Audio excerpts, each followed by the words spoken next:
يقول يوم لا ينفع مال ولا بنون إلا من أتى الله بقلب سليم. Allah'ım biz hakiki alem ahirete inanıyoruz. Biz oraya inanıyoruz. Senin rahmetine inanıyoruz. Ahirette zalim nefsimizi ıslah eyle. Zalimlerden eyleme bizi ya Rabbi. Lütfunu ihsan istiyorum. Ve ila ahirete hasene. Ahirette bize hasene ver. Dünyayı muamele etmişiz. Ahirete edememişiz. Ne var? Ahirete cennetin, cemalini, her türlü nimetini bize nasip eyle ya Rabbi. Ya Rabbi şu anda senin rahmetine her zamandan daha çok ihtiyacımız var.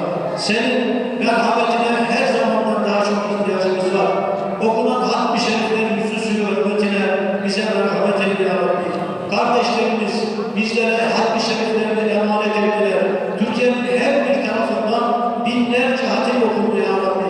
Bu hatimleri dergâh-ı uluhiyetinde kabul eyle ya Rabbi.